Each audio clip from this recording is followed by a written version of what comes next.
Welcome back to Record-ology, everybody.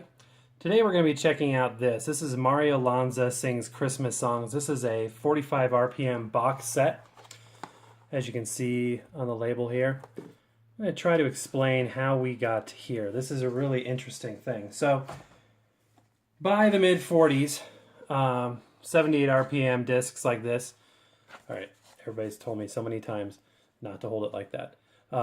These were getting to be a little bit old technology. So RCA Victor and Columbia each kind of headed out in different directions to try and market a new format. Columbia decided to market what would become the LP format, or what we know today as a vinyl, although that's completely not inappropriate, but it's improper. 33 RPM long playing record. And they came out with that in about 1948, and they were thicker, and they weren't high fidelity, but they allowed, at a slower RPM than a 78, they allowed a lot more music. So there's a lot more content to be had. In RCA, they went a different path. They started developing and releasing 45s, and we're going to talk about that in a minute. So this sleeve on this 78 RPM disc is advertising the new and upcoming ask to hear the latest RCA Victor 45 RPM records today. So they're already trying to sell their new format. So on 45 you get superior tone, clarity, and longer life. On 45 you get all the hits, RCA Victors, and all those of practically every artist and company making records today. So that was what they were trying to promote, and one way to do that was with these sleeves to the old 78s. So, again, Columbia marketing their LP format, 33 1/3, and then RCA went a little bit different direction. They said, you know what, we can give you a whole album of music, but instead of doing it on one large disc, we're going to do it on a bunch of small discs. So an album to RCA became a box, and this is an example of one. If you Google search RCA record changers, some of the initial ones, they're really cool.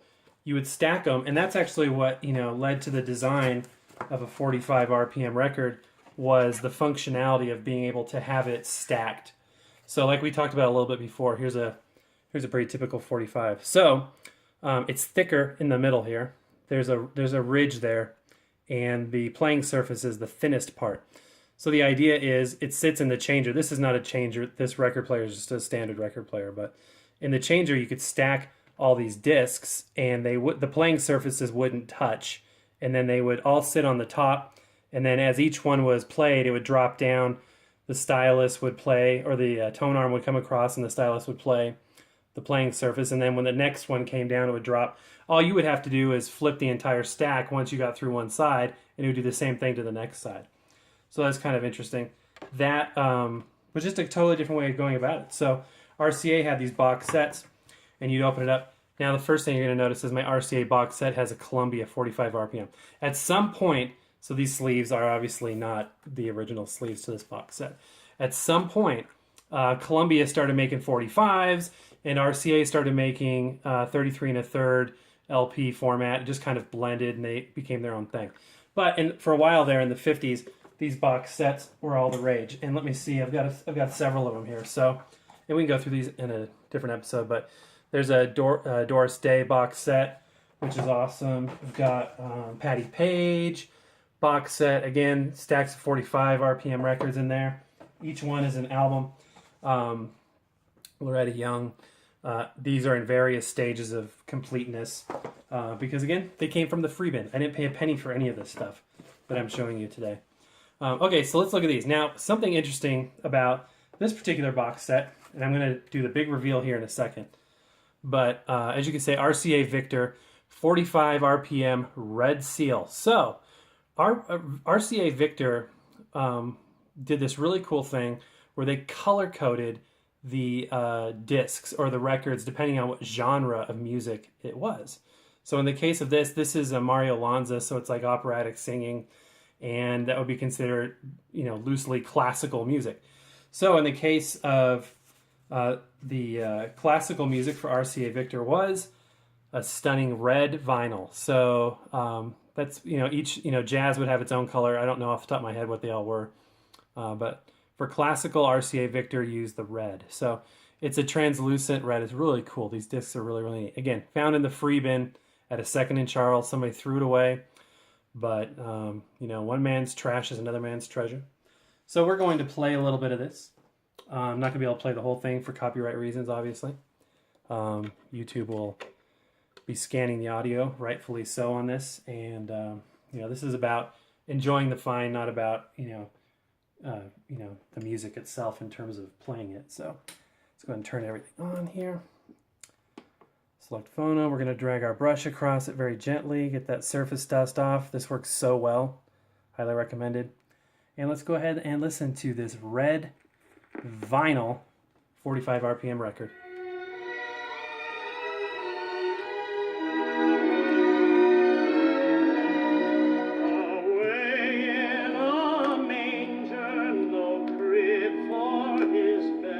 So a quick word about 45s. They definitely have a different sound than a regular LP or a regular vinyl. It's a harsher sound. It's a more brittle disc.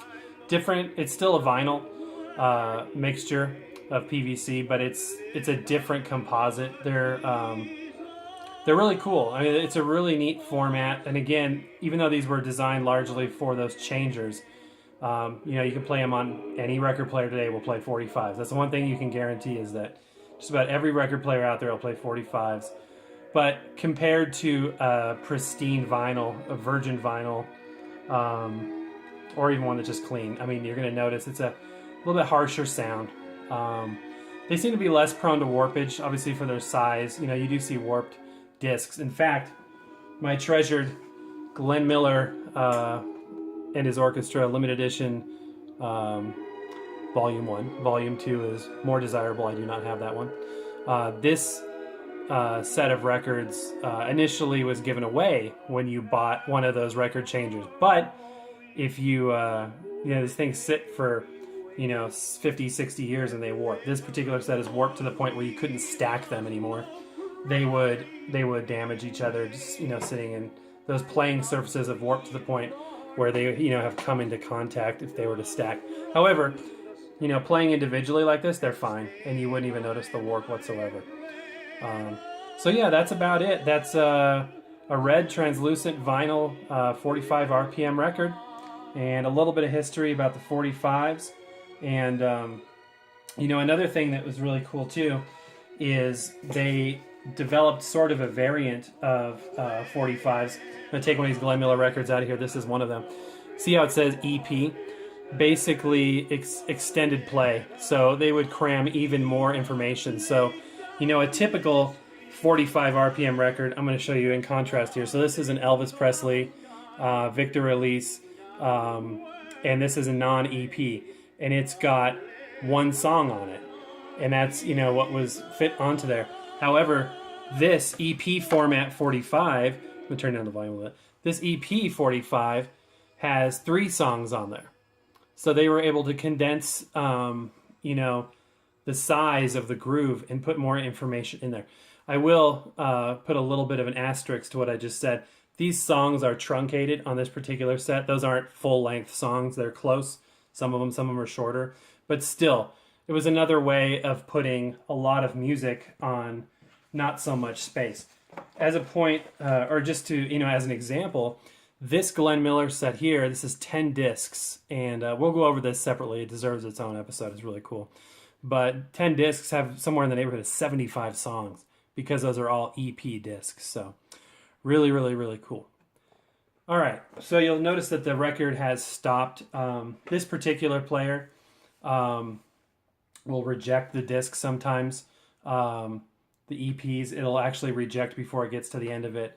It'll go into its auto stop mode. One of my other turntables will accept the full length of those discs. In this case, we just auto stop because we hit the run out groove. So there you go. It's a fully manual turntable. Our stylus is just sitting there on the run out groove. We'll put it over here in the rest.